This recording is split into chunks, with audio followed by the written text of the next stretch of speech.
कि हमारे जो जीवन में कोई ना कोई सा दिन और कोई ना कोई सी तिथि अर्थात डेट जो होती है महत्वपूर्ण होती है।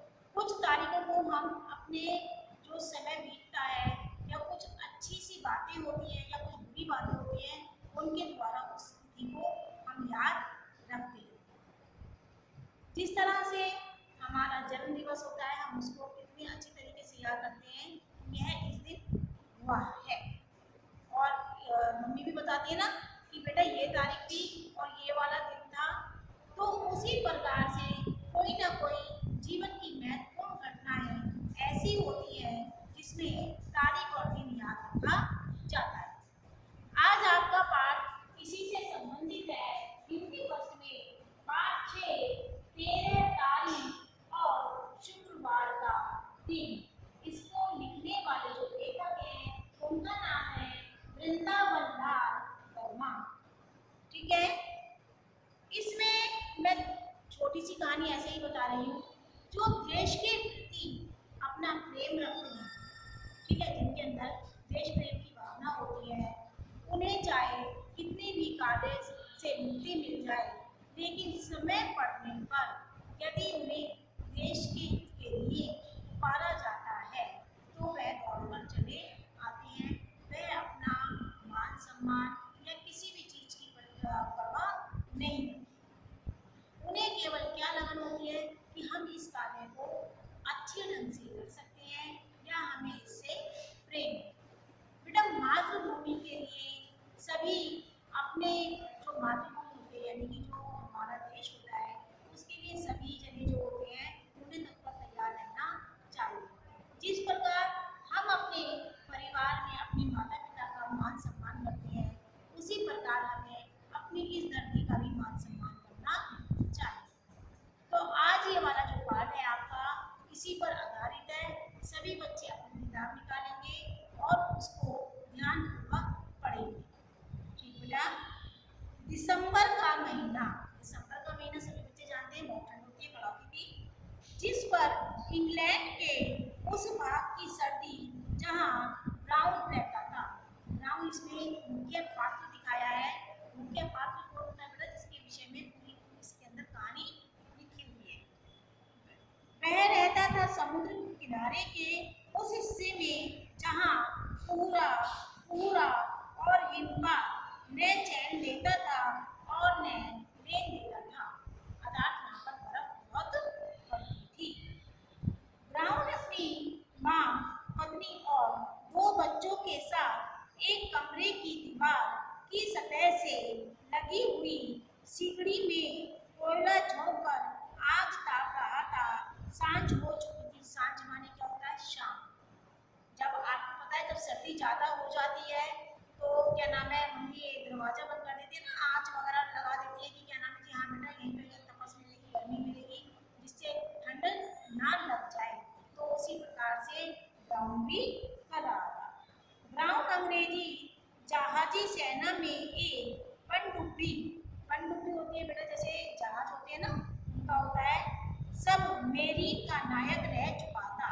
पनडुब्बी का नाम क्या था, सबमेरीन। नायक होता है यानी कि कोई चीज हमारे को दे दी उसका ये कहते हैं कि भाई इसकी देखरेख आपको ही करनी है, तो वो पूरी देखरेख उसकी उसी की जिम्मेदारी पर थी। नौकरी की चिंताओं से मुक्त होकर, यानी नौकरी अब नहीं थी उसकी, उससे बिल्कुल आजाद था। अब वह पेंशन पा रहा था।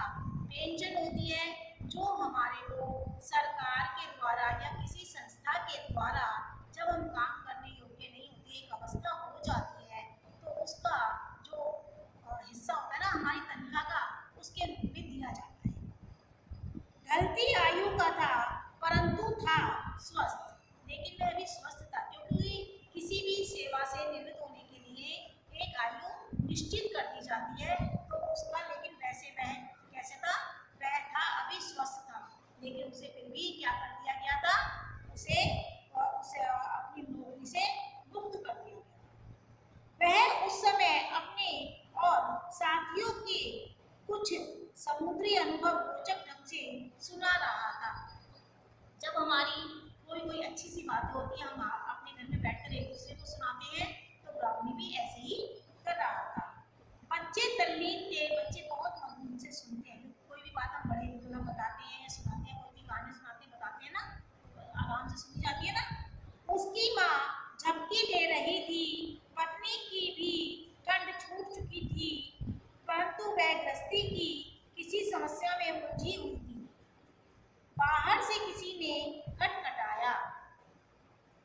ब्राउन की पत्नी बाहर गई और एक तार लेकर आ गई।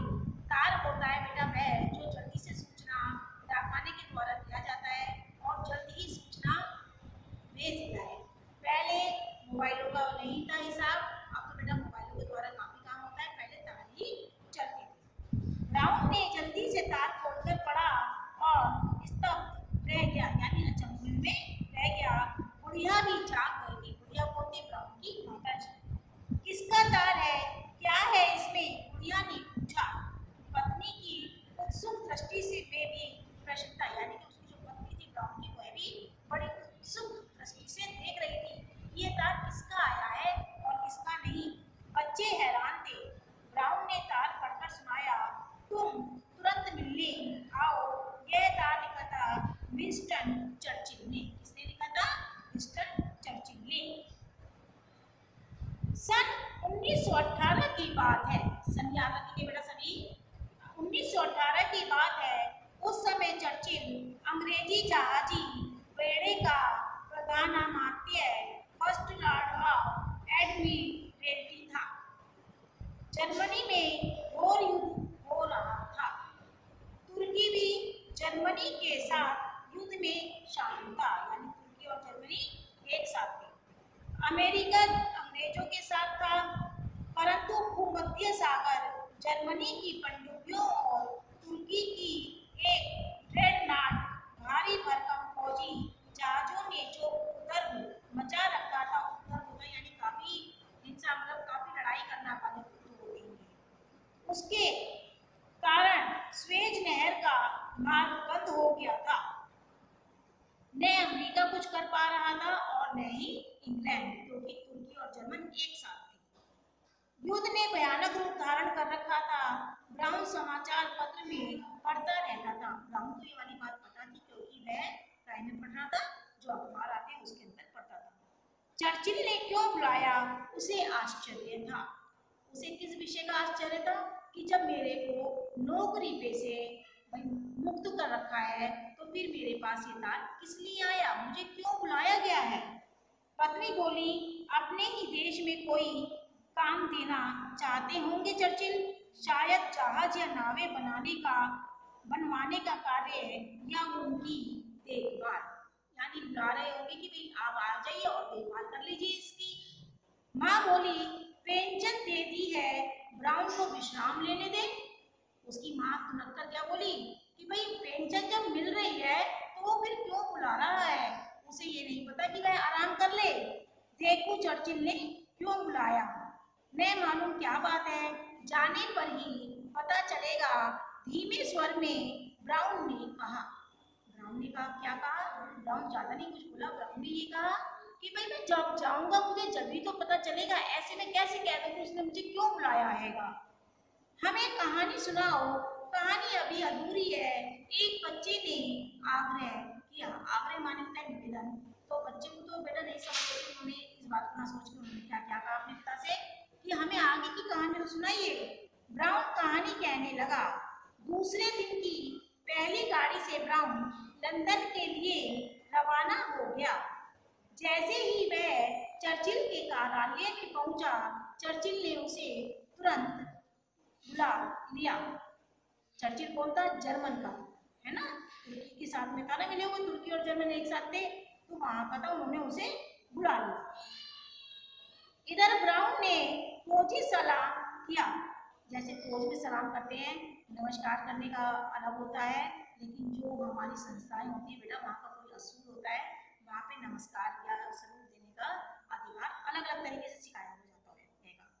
उधर जल सेना के प्रधान चर्चिल की चिंता मग्न मुख रेखाओं में मुस्कान भर आई, यानी जो जिसने उसको बुलाया था उसको देखते के साथ ही उसका चेहरा खिल उठा, क्योंकि सब परेशान थे और लड़ाई काफी चल रही थी।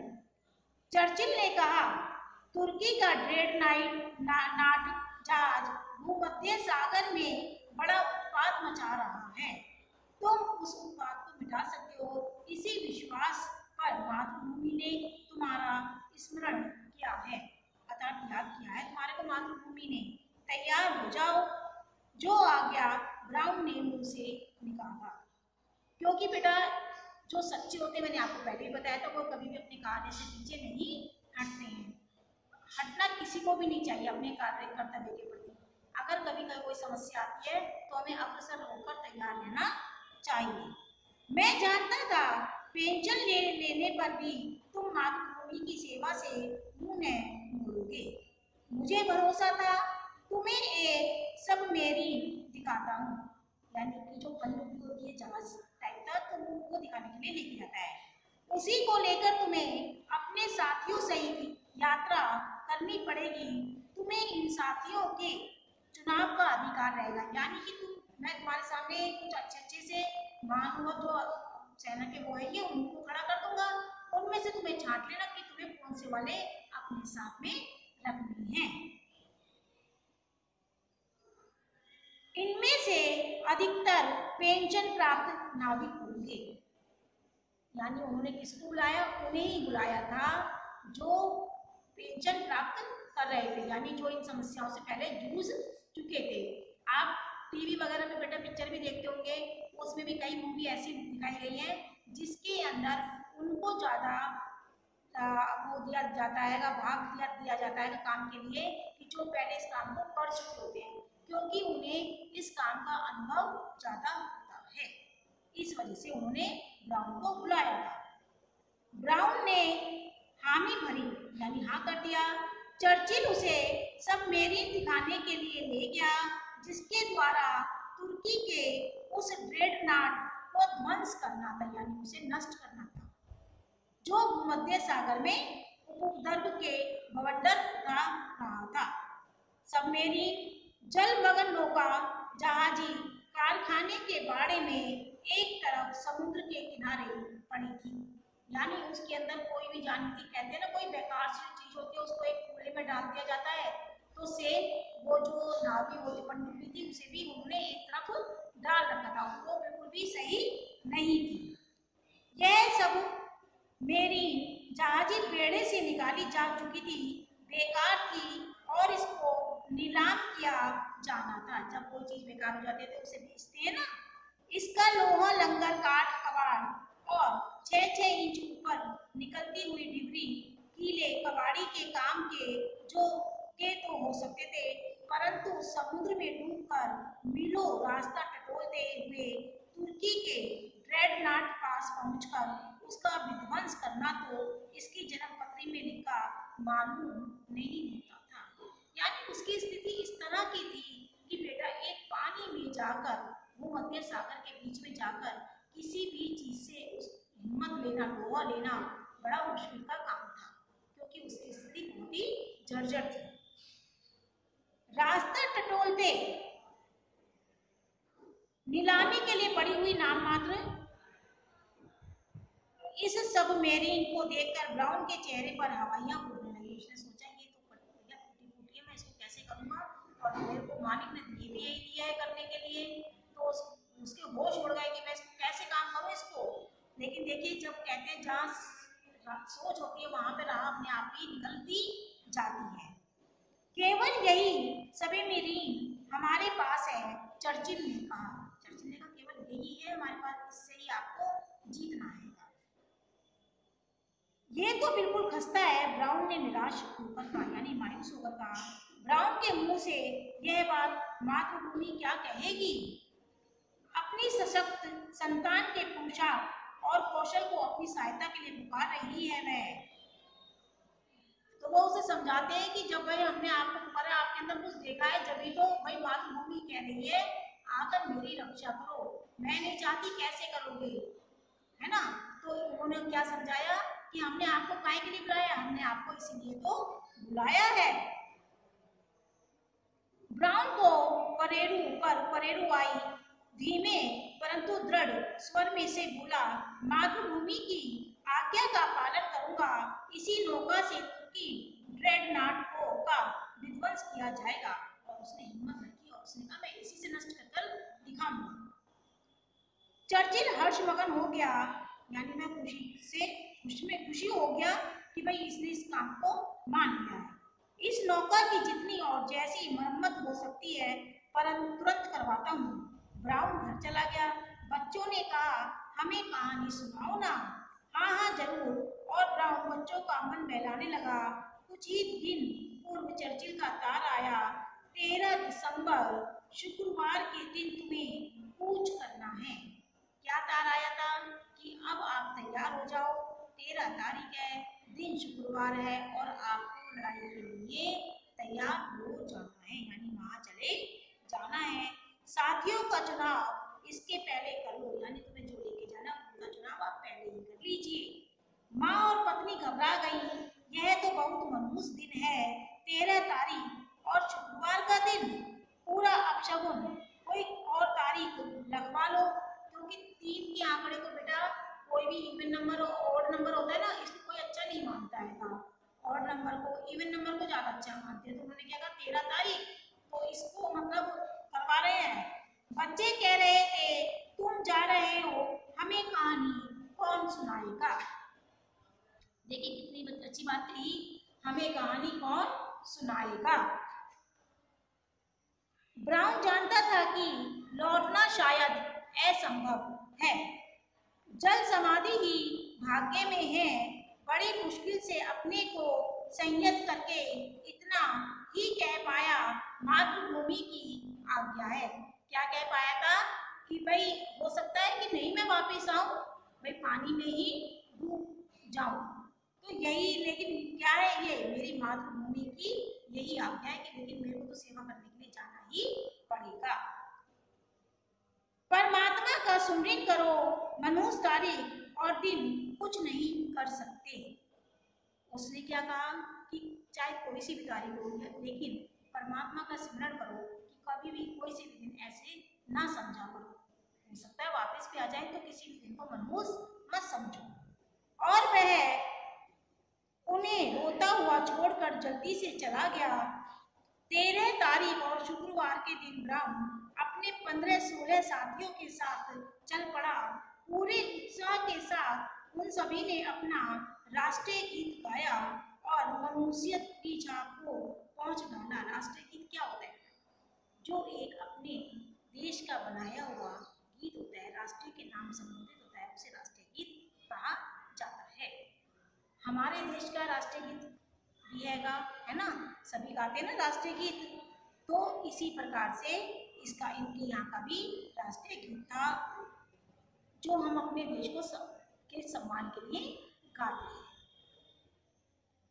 भूमध्य सागर के एक स्थान पर अंग्रेजी और अमेरिकी जहाजी बेड़ा था।